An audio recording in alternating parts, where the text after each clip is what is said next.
الفت بدل گئی، کبھی نیت بدل گئی، خود غرض جب ہوئے تو پھر سیرت بدل گئی۔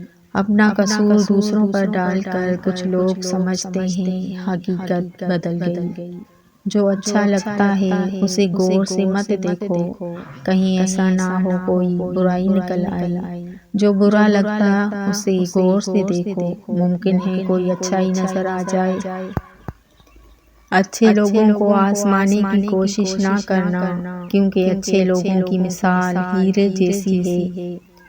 جب تم انہیں ٹھوکر مارو گے تو ٹوٹیں گے نہیں، لیکن پھسل کر تمہاری زندگی سے دور چلے جائیں گے۔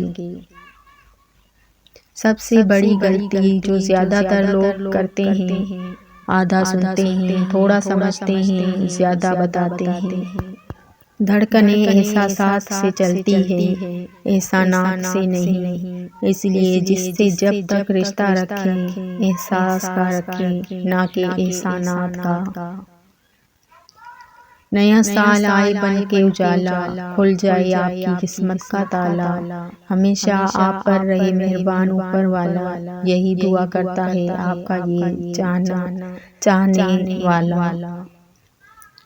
ہم ہنس کے چھپا لیتے ہیں غم اپنا، لوگ ہمیں دیکھ کر ہم جیسا بننے کی دعا کرتے ہیں۔ اگر آپ کسی کی کمی کی وجہ سے اس سے اچھائی لینا چھوڑ دیتے ہیں تو نقصان آپ کا ہوا، اس کا نہیں۔ اللہ کا شکر ادا کرو، یہ نہ سوچو کہ اللہ تمہاری دعا کو فوراً قبول کیوں نہیں کرتا۔ یہ شکر کرو کہ تمہارے گناہوں کی سزا فوراً نہیں دیتا۔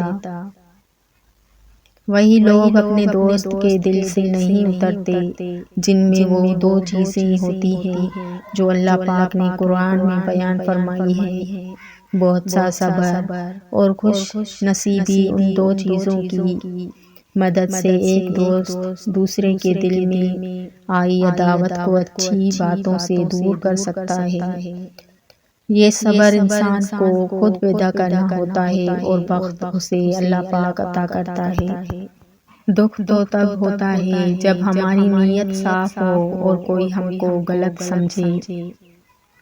اپنے آنسوؤں کو اتنا مہنگا کر دو کہ کوئی انہیں خریدنے کی کوشش نہ کرے، اور اپنی مسکراہٹ کو اتنا بے مول کر دو کہ ہر کوئی اس کو پانے کی چاہت کرے۔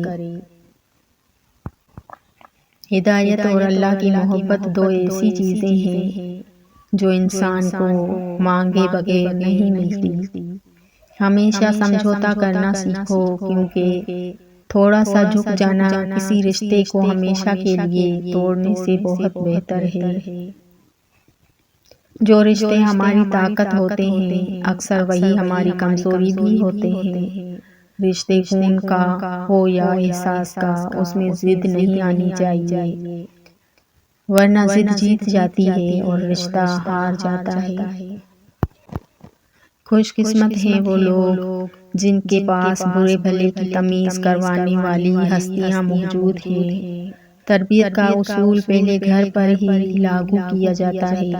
جو لوگ نصیحت سن ہی نہیں سکتے، ان کی بربادی کا سفر بڑی تیزی سے آگے بڑھتا چلا جاتا ہے، پھر سوائے پچھتاوے کے کچھ نہیں رہتا۔